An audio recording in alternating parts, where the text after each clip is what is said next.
গৌতম হচ্ছে গিয়ে ফড়িং এর বা জিনিসার রুমের ডেকোরেশনের সেকেন্ড ডেতে। তো কালকে তো দেখলেনি যে রুমটা ক্লিন করে ফেলেছি, আজকে কালার ডিসাইড করা বা কি ডেকোরেশন করব সেটার দিন। তো আমার কাছে একটা ইন্সপিরেশন আছে, আমি দেখাচ্ছি সেটা। তার আগে রুমটায় কোথায় কি কিরকম করে করব সেটা আপনাদের দেখিয়ে দিই, দাঁড়ান। এই যে এটা ওর কডের উপরে ছিল, এটা আমার ইন্সপিরেশন, এরকম করে দেয়ালের কালার ভাবছি একটা ওই যেটা ওর কডের উপরে ছিল ওইটাকে কি বলে আমি জানি না, ওইটা এখান থেকে ঝোলাবো। আর এখানটা একটা সিট মতন বানাবো যেখানটাতে ও বসে আর কি বই পড়তে পারবে। আর ওই আগের আর এখানটা এই পুরো ওয়ালটাকে হচ্ছে কালার করব, দাঁড়ান। আর এইখানে তো এই লাইটটা রয়েছে, সো এখানে কিছু করা যাবে না। এখানে ভাবছি ওর একটা সেলফ রেখে দেবো বা এখানে একটা তাক করে দেবো যেখানেও ওর খেলনাগুলো রাখতে পারে। আর এখানে ওর বইয়ের জন্য একটা ইউ শেপ মতন করব।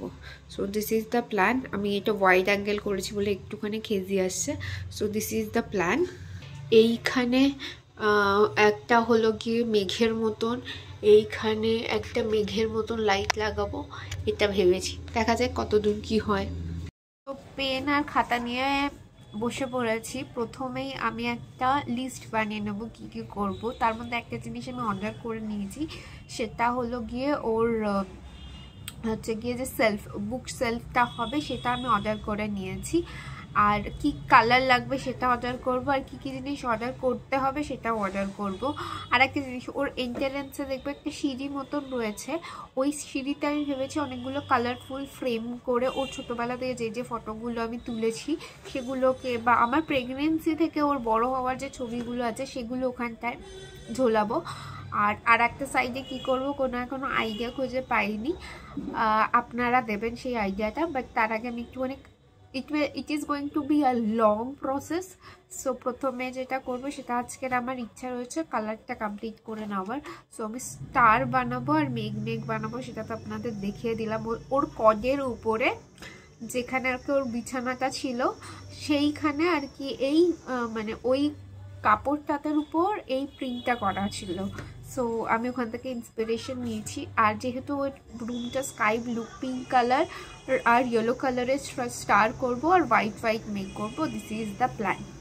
চলুন প্রথমে একটা লিখে ফেলি। সো লিস্ট করার মধ্যে রয়েছে একটা ইয়েলো কালার নিতে হবে, আমি ভাবছি একটা অরেঞ্জ কালারও, ওখানে ইয়েলো আর পিঙ্ক ছিল, আমি অরেঞ্জ কালারও অ্যাড করব কারণ ওটা ভীষণ পপ আপ কালার। পিঙ্ক কালারও অ্যাড করব। একটা বুক শেলফ কিনতে হবে, অনেকটা খরচাদায়ক ব্যাপার, তো আমি ভাবছি যে এক এক মাসে একটু একটু করে করব। আর কয়েকটা হুক কিনতে হবে যেখানে ওর বইগুলো, বই খাতা বলছি, যেখানে ওর ব্যাগ তারপরে আই কার্ড এগুলো ঝোলানো থাকতে পারে এরকম একটা, বা ছাতা, এই সমস্ত ঝোলানোর একটা জিনিস করব। কিছু ফটো ফ্রেম কিনতে হবে, ফটো ফ্রেম ওর ছোটোবেলা থেকে যা যা ফটো আছে সেইগুলোও টানাতে হবে। বাট এগুলো খুবই আস্তে আস্তে করব, আগে যেগুলো নেসেসিটি সেটা করব, এটাই আমার প্ল্যানে রয়েছে। এখন বিকাল হয়ে গেছে আর এদের দুজনকে দেখুন, একজন মানে দুজনে মিলেই দুষ্টুমি করা শুরু করে দিয়েছে। আর ওই যে ফড়িং হচ্ছে গিয়ে ওরিওকে ডাকছে, আয় আয় তুইও পুজো দিবি, আয় আয়। এটা হলো গিয়ে কথাবার্তা, আমি আর পুরোটা দিলাম না। এখানে চলে এসেছে ফ্লিপকার্ট দিয়ে দুখানা আমি জিনিস অর্ডার করেছিলাম, সেটাই এসে গেছে। চলুন আনপ্যাক করে দেখাই। আর আমি আনপ্যাক করছি, আর একজনকে দেখুন, ওরিওকে দেখুন কি করছে। আর একজনও ভীষণ ইন্টারেস্টের সাথে বসে পড়েছে যে কি এসেছে, যদিও জিনিসগুলো ফড়িং বা জিনিসের জন্যই এসেছিল। একটা অর্ডার করেছিলাম ওর পটি সিট, ও না যে পটির যে খেলনা মতন পাওয়া যায় সেটা বাবাই অর্ডার করেছিল, সেটা তো কোনো দিনই বসেনি, ওটা নিয়ে খেলতো। তো এখনও কোমোটের উপরে বসেই প্রপার পটি করে আর আমাকে ধরে থাকতে হয়, তাই আমি ওর জন্য একটা পটি সিট অর্ডার করেছি। আর একটা যেটা অর্ডার করেছি সেটা হলো গিয়ে পুল আপ বার, এই যে লম্বা যেটা দেখছেন না, এটা হলো গিয়ে পুলাভ বার। এই পুলাভ বারটা আমি অর্ডার করেছি। এটা আমার অর্ডার করার ভীষণ ইচ্ছা ছিল, কারণ আপনারা তো জানেনই যে জিনিসটা ভীষণ পড়াশোনা করতে ভালোবাসে, ওর ফিজিক্যাল অ্যাক্টিভিটি একদম নেই। সো এই কারণেই আর কি ওকে একটুখানি, মানে প্রতিদিন তো আর পার্কে যাওয়া যায় না, সো ওকে একটুখানি যাতে ওর ফিজিক্যাল অ্যাক্টিভিটিগুলো হয়, তো তার জন্যই আর কি আমি ওর ফিজিক্যাল অ্যাক্টিভিটিসগুলো আর কি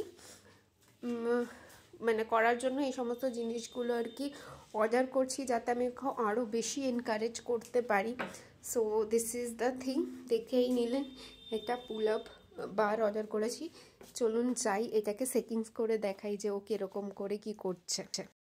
এই যে এখন ওর ছোলার বলা পুলাভ বারটা দিয়েই ফার্স্ট টাইম ও ট্রাই করবে। আমিও শুভঙ্করও ভীষণ এক্সাইটেড ছিলাম, ও একটুখানি ভয় পাচ্ছিল। যাই হোক, আজকের ব্লগটা এখানেই শেষ করলাম, দেখা হচ্ছে পরের ব্লগে, যা পড়ে গেছে।